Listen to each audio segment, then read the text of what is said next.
দাঁড়িয়ে আছি তোর সামনে,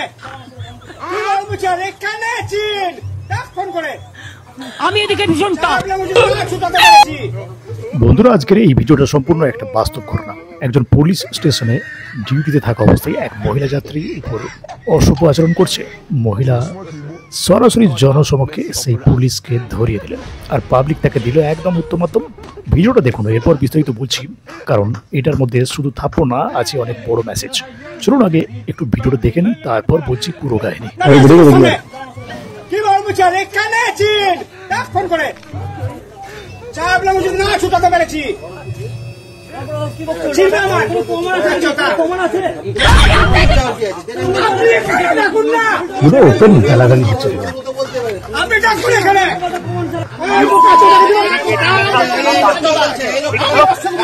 গায়ে হাত তুলে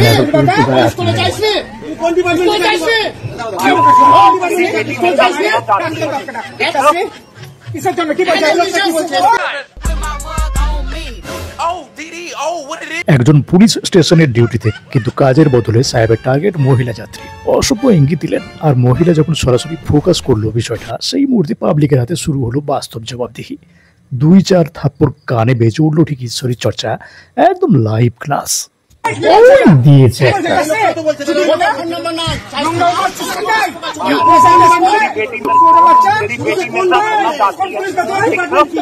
মেয়েটাকে তুই ধরলি কেন রে ভাই? এত মেয়ে থাকতে এই দুজনকে বিরক্ত করছিস? তোর কি বিয়ে হয়নি নাকি? বউ পালিয়ে গেছে বল?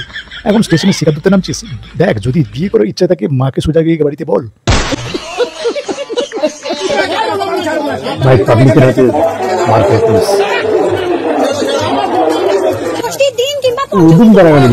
চলো বন্ধুরা, এখন মেয়েটার বক্তব্য শোনো। দেখো, উনি যা বলছেন সেটা যদি মিথ্যা হতো তাহলে এত ভিড়ের সামনে বলার সাহস আসতো না। মানে ভাবো তো, এই সাহেব যদি এতদিন ধরে এমন কাণ্ড করে থাকে, তাহলে স্টেশনে ট্রেন না ট্রেলার চলে। একটা কথা মনে রাখো, যখন মেয়ে মুখ খোলে তখন সাইলেন্স না সারপ্রাইজ হওয়া উচিত, কারণ আজ মহিলা বলছে, কাল ভিডিও বলবে। বলেন কি দিন কিংবা পঞ্চমী দিন আমি আমার বোনকে নিয়ে যাই, ঠিক আছে, বহরমপুর। তো উনি আমাদেরকে স্টেশন থেকে মেয়েটা কি বলছে এবার দেখুন।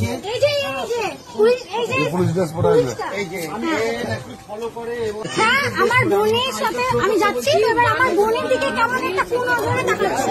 আমি জিনিসটা বুঝতে পারি যে উনি আমাদেরকে অনেকক্ষণ ধরে ফলো করছেন স্টেশন থেকে। তো আমরা না ওনার কাছ থেকে এড়িয়ে চলি। আমরা স্টেশনে নেমেছি, তবু আমরা একটা দোকানের মধ্যে আছি, সেই দোকানের পাশে উনি আছে। ভাই ভাই ভাই, এই ভিডিওটাই দেখতে পাচ্ছি, যেটা কিন্তু এই পুলিশ সাহেব নিয়ে কিন্তু সন্দেহ আছে একটা। এই পুলিশটা আসলে অরিজিনাল পুলিশ কিনা সন্দেহ আছে, কেননা এই পুলিশটি ব্যাচ নেই কিছু একটা, তবে এই ব্যাগ নিয়ে ঘোরাঘুরি করছে। মানে কোনো একটা ডেজিনেশন দেখিয়ে কিন্তু এই মহিলাদেরকে পটানোর চেষ্টা করছিল মনে হচ্ছে। না হলে তো এরা তো আন্ডারস্ট্যান্ডিং এটা করেই পেতো, পুলিশের চাকরি বলে কথা, এটা করাই যেত। ওই মহিলাগুলো কি আগে জেনে গেছিল যে এই পুলিশ নয়? সেটা প্রকাশ্যে আনতে চাইছে না ঠিকই হতো, কিন্তু এরা একটা নাম কেনার চেষ্টা করছে যে পুলিশ হলেও কিন্তু আমাদেরকে তোমরা পটাতে পারবে না। এটা তো হতে পারে, আসলে পুলিশটা পুলিশ নয় মনে হচ্ছে।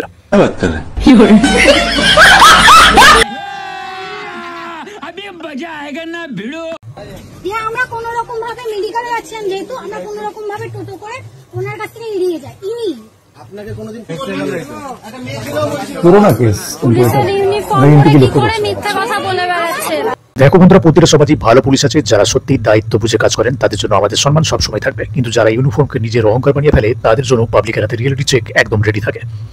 আজকের কোনো শিক্ষা দায়িত্ব থেকে যদি অন্যকে হেনস্থা করো, তাহলে পাবলিক তোমাকে থামিয়ে দেবে, তবু মুখ বন্ধ করবে না। তাই আসল পুলিশ হও, ভয় নয়, ভরসা দাও। আজ বন্ধুরা, যদি তোমাদের মনে হয় এই ভিডিওটা চোখ খুলে দেওয়ার মতো, তাহলে অবশ্যই চ্যানেলটা সাবস্ক্রাইব করো, শেয়ার করো এবং কমেন্টসে জানাও তোমার মতামত। ধন্যবাদ।